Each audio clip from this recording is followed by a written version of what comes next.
This is an upper back mobility, 10 minutes, quick, let's get it moving. Lots and lots of people struggle with this area in their back. So with that being said, let's get cracking. So we're going to start off with some deep breaths. Our ribs are attached to that middle part and upper part of our back. So our diaphragmatic breathing is one of the key elements that is often missed in getting this going. So place some hands on that lower rib cage, and I just want you taking deep breaths in and out.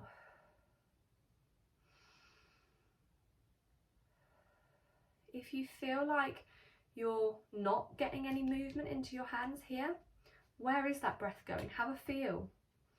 So is it up into your chest? Are we actually just up here, not getting the hand raising out to the side?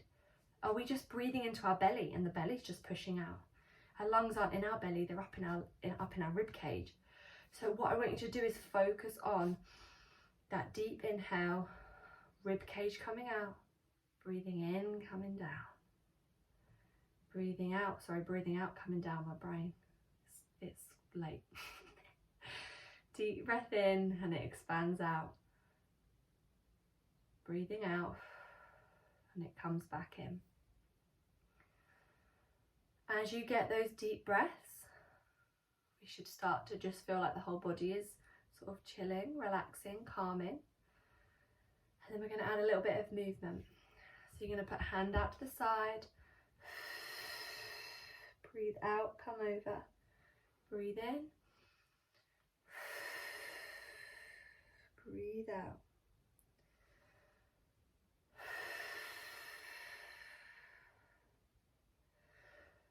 And you're going over as much as you can, just to stretch through. Try not to hunch down into your back and the arms down at the front. Open up in that chest, really get that chest up towards the ceiling.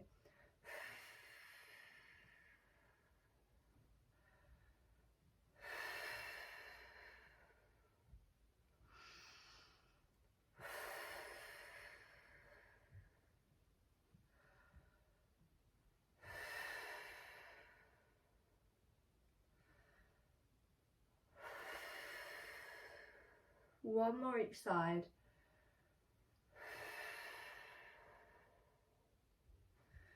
Last one. And then we're going to bring our hands to our head. And we're going to try and stretch up towards the ceiling. Try and raise this chest up. And then breathing out. Bring the elbows together. Almost like you're trying to curl up into a ball. Breathe in. Stretch the chest out.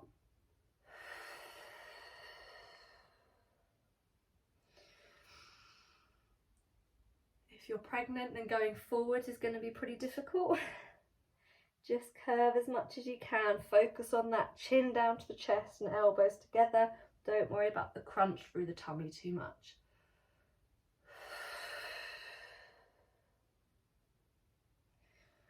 And then we're going to bring the arms up. And we're going to bring the elbow down to the side this time instead of the whole arm. So breathing out, down to that side. And you're almost trying to think, instead of crunching down, don't think bring the elbow to the floor. We're keeping that chest high and we're almost like hinging as if we're going over our bra line. There's like a pole there stopping us and we're trying to arch over that pole at the bottom of our bra line.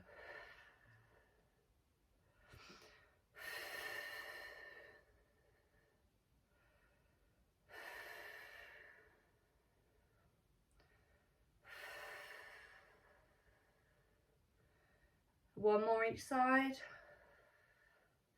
Hopefully loosening off a bit now. Bring the arms down. We're going to place opposite hand on the opposite knee. The other hand is round at the back. And then breathing out, look behind. Breathing in to come round. Breathing out. If you are pregnant, you're not going to be able to stretch that far. Just go to where you can and just try and get a little bit of a twist. You're so limited in movement in this area when you're pregnant, which is why you get so stiff in it. So just move where it's comfortable. Don't push into strain, really make the belly feel like it's straining.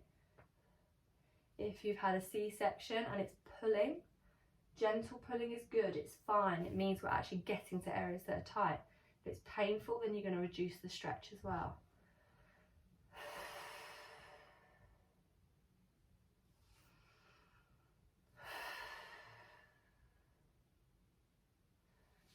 Last one.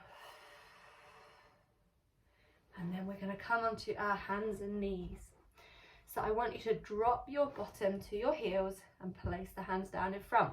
And we're going to do a cat-cow stretch, but in this position. So arching your upper back to the ceiling, almost pushing your hands into the floor to push you up to the ceiling.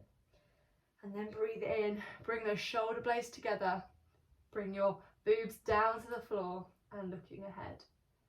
Breathing out to arch up, breathing in to come forwards. So this is a way of making the cat-cow stretch a bit more specific to the upper back.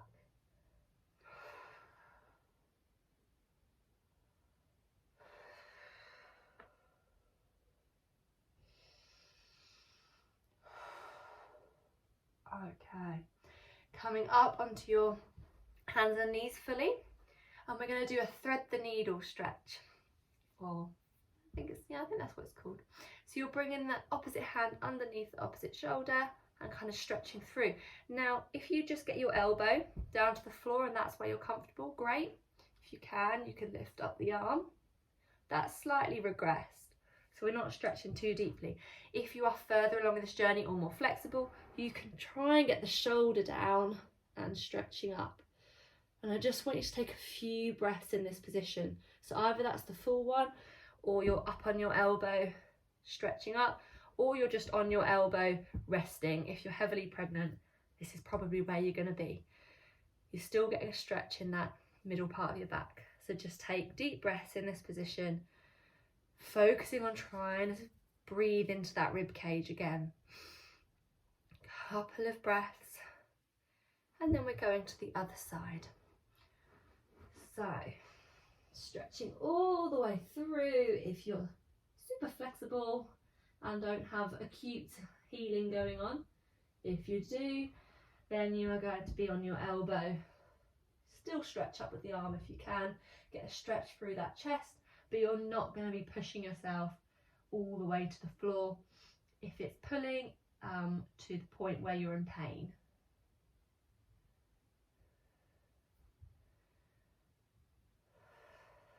Couple more deep breaths.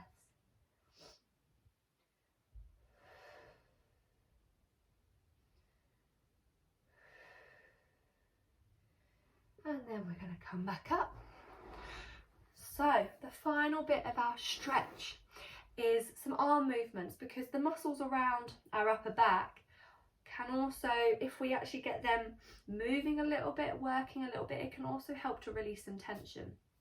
So we're going to do something called a YTW. Bring your arms to the front and we're going to a Y position, like YMCA. And then we're going to go to T. And then we're going to go to W. So you're breathing out as you stretch back. Breathing in to come forward. Squeezing in those shoulder blades.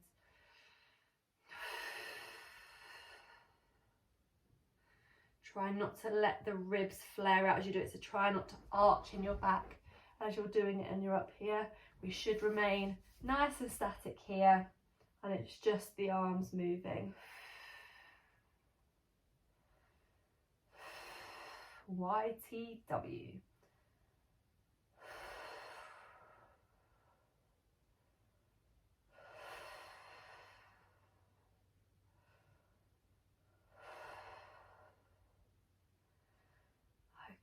And then we're going to come down into a child's pose.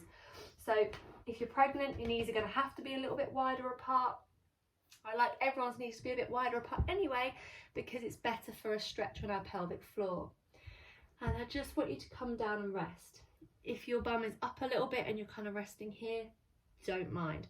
As long as we're in a comfortable position where we can focus on taking some deep breaths. And I want you to think about the back of your rib cage. almost like you're trying to take your deep breath and you're breathing like into your bum, like right down to your tailbone. So as you take that deep breath in, you can look down and you should see no chest movement. We should just see the ribs expanding and the belly softening. And you should almost feel, if you get a really good full 360-degree breath around your rib cage, that your back of your rib cage is lifting up a little bit as well in this position. So keep taking nice deep breaths in and out. And you can do this as long as you want. If you've managed to sneak away for 10 minutes to do your upper back session, stretch out, but it all sounds quiet and, you know, the partner's doing really well, then do you know what? Just lie here for a bit. Keep breathing. Do that, yeah. If not, then we're going to stop now. Okay. So I hope you enjoyed your upper back stretch. And any questions, then you just send me a message.